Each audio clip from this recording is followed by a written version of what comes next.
Welcome to the Rebel Justice Podcast. I'm Trystan Kent. This episode we're speaking with Bernadette Emerson, a campaigner with IPP Committee In Action who've been organising to end IPP sentences and ensure good quality aftercare is provided to all.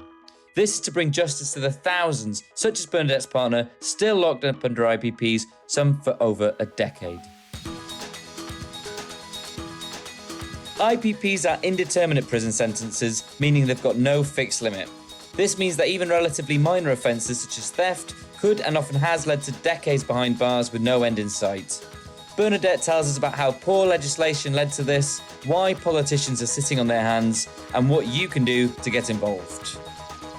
Apologies for 3 seconds of muffled audio at the start, it does clear up afterwards. We hope you enjoy the interview.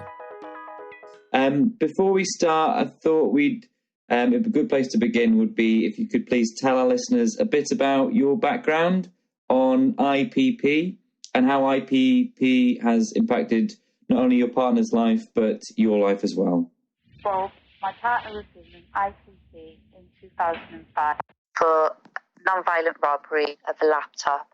He was given a 2-year tariff and then a 10-year licence upon release, which was the IPP. Nobody understood it. After he was released, which was 6 years later, because the IPP was an indefinite sentence that nobody really realised until they started serving the sentence, he was released into the community, but before his release, he was taken off his bipolar medication because his medication was interfering with his concentration on the compulsory courses required for an IPP to complete before they could even sit a parole hearing. So he came off that medication, and when he was back in the community, after 6 months, he declined mentally because he wasn't doing well without his medication. He was sectioned, put back on medication. He was tried on, I think it was about 3 different lots of medication to find the right one that worked for him. Psychiatrists and all the mental health professionals found the medication that worked for him.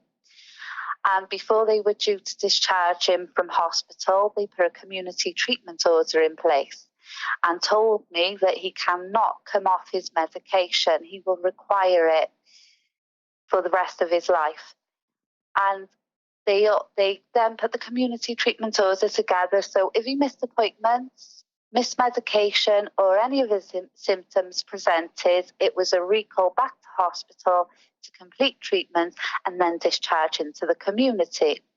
But before he was discharged from this section, his probation officer went to the court, got an emergency court order, and transferred the community treatment order onto his licence condition. So because they went onto the IPP licence conditions, that then meant any of those requirements of becoming ill, missing medication, missing appointments, would then require him to be recalled to prison where he was asked to complete courses and sit before a parole board to be released. So about 2.5 years after his original release, he had asked his psychiatrist could he drop the dose of his medication because he felt very stable, he felt very capable, and the psychiatrist said he can drop it, but he cannot take him off it. And he said to him, he will have to come back for a follow-up appointment, a medication review appointment to see how he's managing on the low dose. But he never made it to that appointment because he got recalled. And then before he was released from that recall, his low dose of medication had to stay in place. So if he was required to have it put back up when he was released in the community, that would be breach of his licence conditions and an automatic recall to prison. And that's just been on and off ever since. His last recall was in 2017 because he struggled years off that low dose. All his medication was stopped in prison, which made him even more ill. He suffered very serious injuries, a fractured skull, an aerial lead snapped off a CD player embedded into his arm, and he was actually sectioned from the prison and transferred into a mental health hospital to have further treatment. But when you're on an IPP and you receive mental health treatment in hospital, once the treatment finishes, you have to go back to prison to serve your sentence. And because the IPP is an indefinite sentence, they're going to continue to be left in prison continuously, being sent back to the same place and to the sentence that has made them ill in the first place. So it's just you going around in circles. There's no way to help it, because the sentence it wasn't implemented properly or legislated properly. So there just doesn't seem to be any limitations to what can happen with it. And the way it's affected my life is that it's broken up my young family. It's broken our home up. It's broken us up as a family unit. I've had to raise my children alone. It's caused me anxiety, worry, stress, the uncertainty of not knowing. I can't answer any of the questions I have, because that is what the IPP is. It's really affected us. Of course, yeah. And it sounds a lot like a really poor communication between mental health support and the prison sentence. And so the prison system and mental health systems not really overlapping in a way that works for either one. I know lots of our listeners will be very familiar with IPP, but just to get some full background on IPP and what it is. So it's a sentence where the person who gets the sentence gets a tariff, and they cannot leave prison until they pass a parole board hearing. So you mentioned that because of your partner's mental health condition, this was preventing him from being able to pass these parole board hearings. Is that right? Yes, because he needed to be stable. But then because of his condition, he stays on that low dose of medication. And then when he went into hospital, he got treatment, but when it completed, he went back to prison, to the place that made him ill. And in prison, they take him on and off his medication erratically. He is never continuously on it in prison. So it affects what he's able to do for his parole hearings. There's an IPP action plan that is now required for mentally ill IPPs. And they're now required to do psychology work, which I think can go up to about 2 years, where they take mentally ill IPP off their medication and use psychology instead to work on something now called an illness personality disorder that they sort of apply to all IPPs. And there's a lot of re-diagnosing IPPs from their normal mental illnesses to this personality disorder. The psychology is supposed to work on the personality traits. Now, these IPPs, they're not suffering personality traits. They are suffering from post-traumatic stress disorder. My partner, he has bipolar. There's other IPPs with paranoid schizophrenia. Taking them off that medication is only going to make them worse. And no amount of psychology will get them better if they have no medication to treat their illness. Because when a mental illness is triggered, it's usually because there's a chemical imbalance taking place in the brain. That is the whole point of mental health medication. It treats that chemical imbalance, and then when they get the psychological side, the therapeutic side, both combined together as treatment as a whole, go hand in hand and stabilise these mentally ill IPPs. That's not being offered to them because of the IPP action plan that was introduced in 2016 after a high rate of IPPs taking their lives because they were developing mental illnesses and they weren't being treated for it. So the IPP action plan was brought out to then take over and do the psychology on these IPPs to work on their personality traits and introduce this called the personality disorder offender pathway program. When you're sort of saying things like they're being taken off medication in a way that is really detrimental to their mental health, is there any medical consultation or anyone brought in, or is this done in-house? Why is there such a poor understanding of the mental health conditions that are related to the prisoners?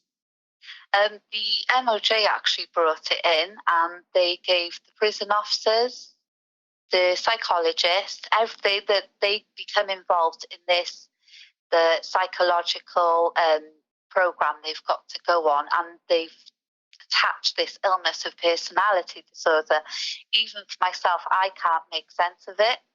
I know that the Personality Disorder Offender Pathway Programme was amended in 2011, but then it was brought into the IPP Action Plan in 2016. And at that point, there was a high rate of suicides by IPPs. It makes no sense why they're being taken off medication, because then if they're dying then, they're dying with the attachment of personality disorder. And basically, they're saying, well, we tried our best to work on their personality traits, but there was nothing we could do. You can't take somebody out of a prison cell who is cutting themselves to pieces because they are suicidal and tell them they have to behave themselves or they have to work on their personality traits. That is a person in mental health crisis who has reached a point where there could be a chemical imbalance and a triggered mental illness that requires medication to treat it. It is really staggering as well. As you've said there, suicide is very, very high amongst IPP prisoners. The impact of an IPP sentence on mental health inherently, as I understand, is very, very difficult because it's, by its nature, is indefinite. Yeah. It's not something that you can plan for, or... You can't plan nothing with it because there's no certainty. Mm. So you've got no idea what's ahead of you. They could sit down and believe this is now for the rest of their life, but then they could be told there is not, and it's basically playing with their hope and taking away their hope too. Has there been much communication between doctors outside of the prison and people within the prison system? No, the communication's not really as good anymore. There's a lot of cutbacks in the prisons, healthcare as well. It's not as effective as it may have been years ago. There's cutbacks in healthcare. It usually falls on the families to actually secure the mental health sections for their loved ones. And the communication is just not there between the prison staff and the mental health teams in the community. It's not there. Mm. And you said that you've been facilitating a lot of the communication that should have existed. Happened. Yeah, I've secured 2 mental health sections for my partner, even though prison officers would have seen how ill he was. I had to go through our local NHS health board to the CEO to push for a mental health assessment and get a psychiatrist to assess him, an independent psychiatrist. And that's how I secured his section. And then on his second section, his solicitor supported me and facilitated with me. I gave him the information and he got an independent psychiatrist to go in. And that psychiatrist has also deemed my partner in urgent need of mental health treatment, and that's how his second section was done. There was no communication from the prison. They wouldn't communicate with me. They didn't communicate with healthcare or the health boards. There was just nothing. And for people, for IPPs who don't have families or who've lost, because a lot of IPPs have lost their parents or their loved ones, if no one is speaking up for them, they are suffering and they're just left, forgotten and languishing in those cells with a mental illness that has been triggered by the sentence. And it does sort of just feel like they're hoping this will go away. And like you said, there are people who are connected, families or friends or loved ones who are supporting those with IPPs, but it must be absolutely awful for someone who doesn't have that support out there, because the powers that be seem to be wanting this to be swept under the rug in a way. It is. That's exactly what's happening. And that's what pushed me to join campaigning, because it can't be swept under the rug. It cannot be forgotten. These are human beings. And, the fact that the tariffs ended years ago, even over a decade ago, and the sentence itself has been abolished, they're still left in jail with no certainty of what's going to happen, what their future holds, and they got no one to be their voice. And I feel that IPPs have been silenced for a very long time, and this is why I've joined the campaign. I want to just lift that voice for them all. This brings us on really neatly to IPP Committee In Action. So can you tell us a bit about how you came to be involved and some of the work that you've been doing? I made contact with Shirley Tabono, who's founder of IPP Committee In Action, and I'm co-founder. And we came together. We both decided on the campaign group, what we wanted to achieve from the campaign group, and we invited other IPP families into the campaign too in order to fight against the sentence. We correspond with the MOJ, speaking up for IPPs. We put a GoFundMe together to raise funds to hire a legal team to take the IPP sentence back to court and get done what should have been done 10 years ago and get the IPP sentence abolished and have all IPPs re-sentenced. We also sent off a joint letter recently where we have collected over 100 signatories from civic society figures who oppose the sentence to and support our campaign. We support IPPs themselves, their families, and we want to see the sentence gone. And we also want to push for doing an organisation to implement aftercare services for IPPs. That will be our next goal after the IPPs are resentenced, because they will need a lot of aftercare from the sentence and rehabilitating in the community. There's nothing in prison to help them rehabilitate, and they need to be linked in with the local mental health community, hospitals and teams. They will need a lot of aftercare to get through this. If you said that one of the issues that you found was the lack of funding, do you think there's an issue with lack of funding with things like aftercare as well? Is it mainly a money issue, or is it what is lacking there? There's nothing to offer aftercare in the communities. It would be down to someone like us starting an organisation and then someone following through and doing it in their communities to give these IPPs the aftercare that they require. There's just too many cutbacks in funds for everything now. These IPPs really need it, and just rehabilitating and reintegrating, getting back to normality, normal life again. There is an irony, isn't there, with the fact that there's this lack of funding, but at the same time, IPP sentences cost a fortune. They're keeping people in prison, spending, I think it's about 10 grand a year per person, to keep someone in prison when they don't need to be there. I think it's 125 million a year is staggering. And what they could do with that money instead, they can use those funds and rehabilitate them back into the community and reintegrate them. And it won't go on for years, that money. It's shocking why they would spend that much money keeping these IPPs locked up. It's just a situation where the money is there. The money that you're spending already is the money that is needed. So on to the politics of all this. So one of your members, Mary Kavanagh, so her local MP is John McDonnell, the MP for Hayes and Harlington. And your organisation with Mary Kavanagh and John McDonnell successfully put forward a motion on the 5th of September 2022 calling on an end to IPP sentences. That has since been signed by 13 other MPs. So can you tell us a bit about that campaign, how it's got off the ground and how it's going? The EDM has been passed to a lot of different MPs. I think 14 have signed it now, and the more MPs that get on board, and anyone could ask their MP to sign it. You don't need to be just an IPP or an IPP loved one. Anyone can do it who do not agree with the sentence. And once their MPs get on board and support this EDM, it will then be taken seriously in Parliament.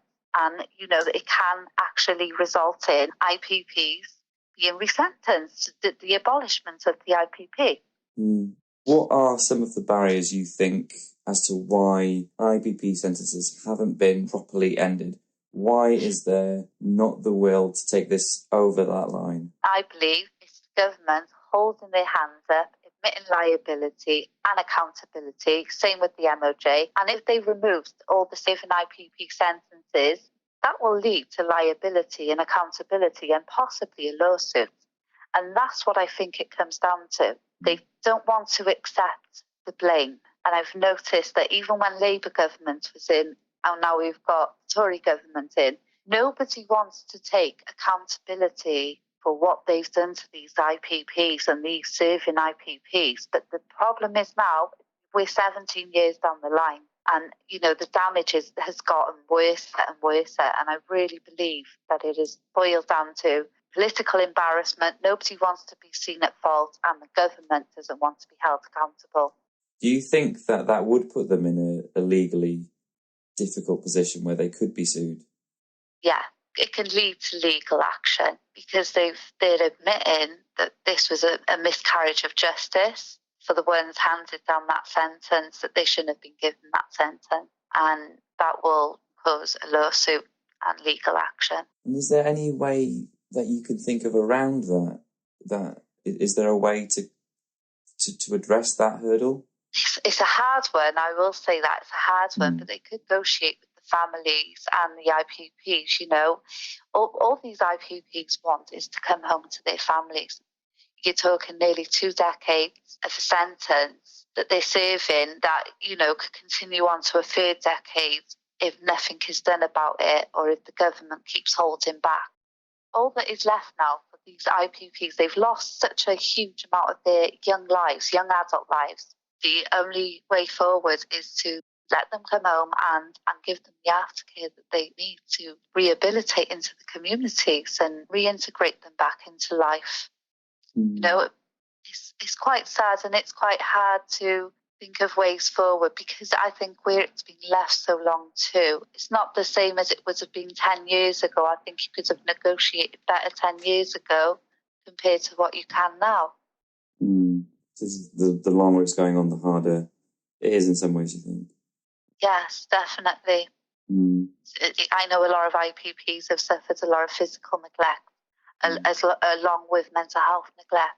And this is in the last decade, these things have been happening. There was mental health starting before it was abolished and suicides had started, but they just escalated after the sentence went. And I think it's over 240 IPPs have also died through neglected healthcare.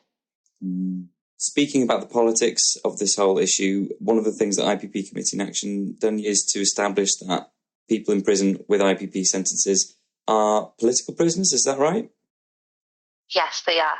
They are political prisoners because when the IPP sentence was introduced, it was rushed through Parliament. It was not implemented properly or legislated properly. And Tony Blair, the then Labour government, rushed it through for political votes to be seen as the toughest on crime. He won those political votes for bringing in that sentence, although he didn't implement it properly, and he done it so fast and he rushed it through Parliament so quickly to get it in time for the general election in May 2005. There was only, I think it was a 4-week gap. It was the 4th of April it was implemented, and the general election took place on the 5th of May 2005. And the only gain was political votes. That is how IPPs, they are and have become political prisoners, because the sentence they are serving to this day was only because of the government rushing that sentence through Parliament to gain political votes for their party to win a 3rd term in government. Wow, that's really interesting. I do remember as well that someone, I think it was Jack Straw, the Justice Secretary at the time. Yeah.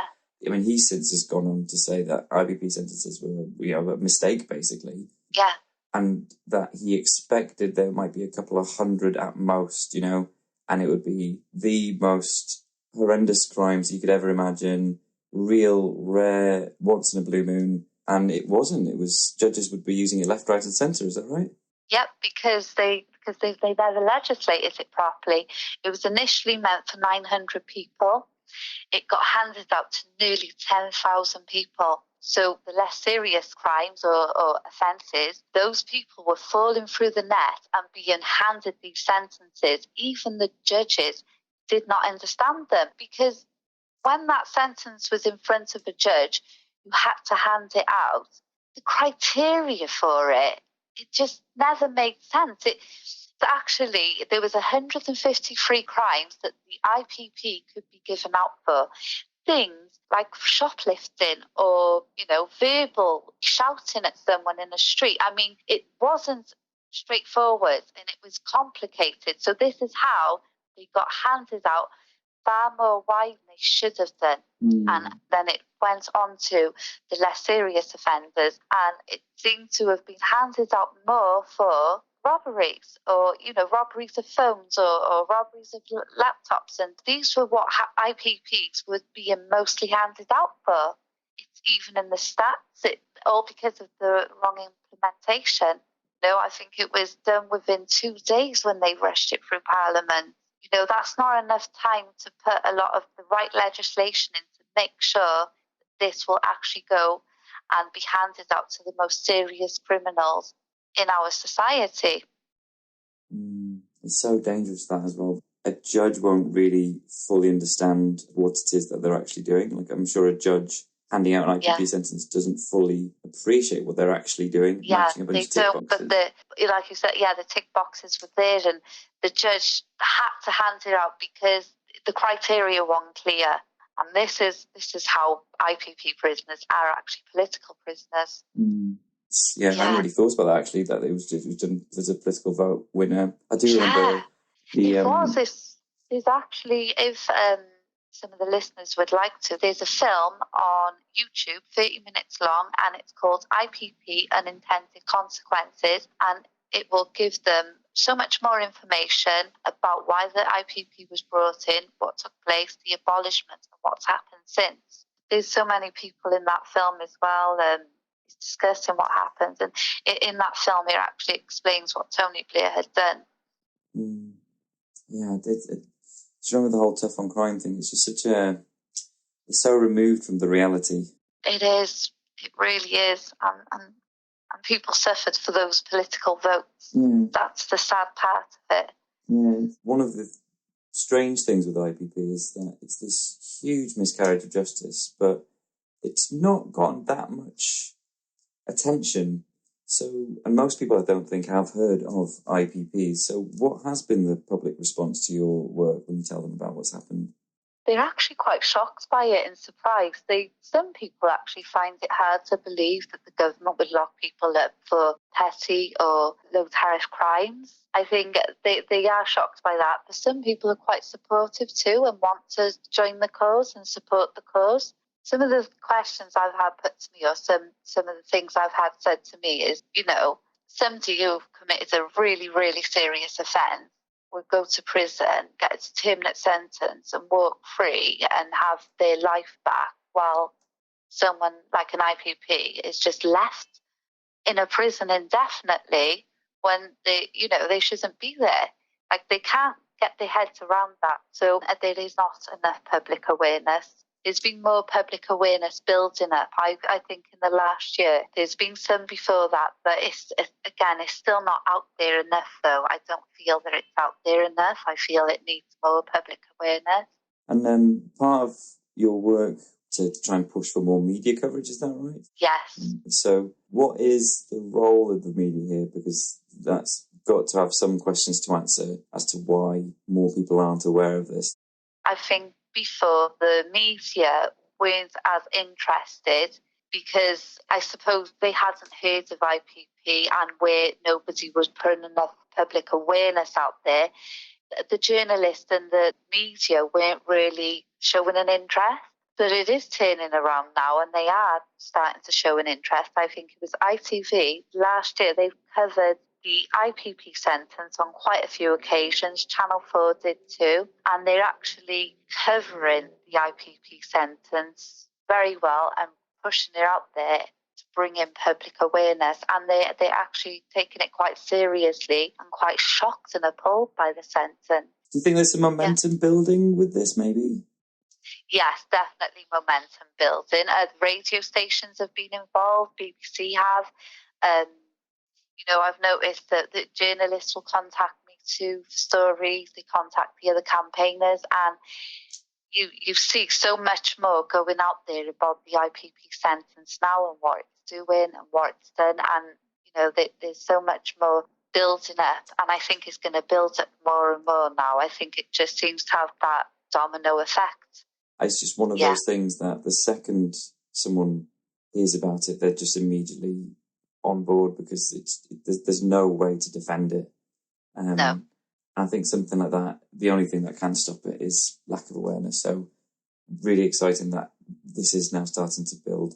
On that note, I'm sure there's lots of people listening to this episode who'll be very interested, who will want to get involved. So what are some of the ways that they can get involved with campaigning against IPP in general, and how might they get involved with IPP Committee in Action? I mean, it's basically just putting it out there, and they could do it through social media platforms. They can do it through sharing things off our website or sharing stories of IPPs through the social media platforms, encouraging their friends to do it, to bring out more awareness of it. To get involved with IPP Committee in Action, they could go onto our website, which is IPP Committee in Action on Google, and there's a subscribe and a contact information, and they can email us. And if they want to support our cause or join in or get involved, they can send us an email, and they are more than welcome to join the cause. And we will guide them through what they can do to help us with the campaign, and we can ask them what they would like to do to help us with our campaign. That's really, really encouraging. I'm really excited for our listeners to get involved. So, Bernadette, thank you so much for coming on the Rebel Justice podcast, and all the best to yourself, your partner, and the work you're doing with IPP Committee in Action. Wish you all the very best success in the future. Thank you so much. I was very happy to come on to your podcast too.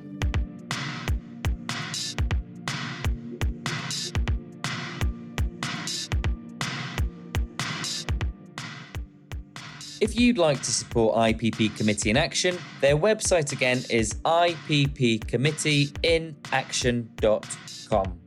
That's IPP Committee in Action, or one word, .com.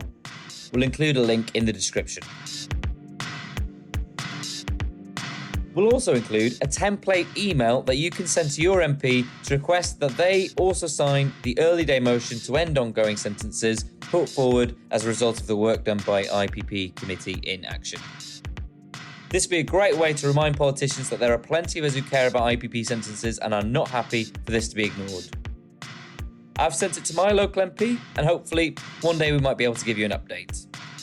A big thanks again to Bernadette for coming on, and thank you for listening to the Rebel Justice podcast.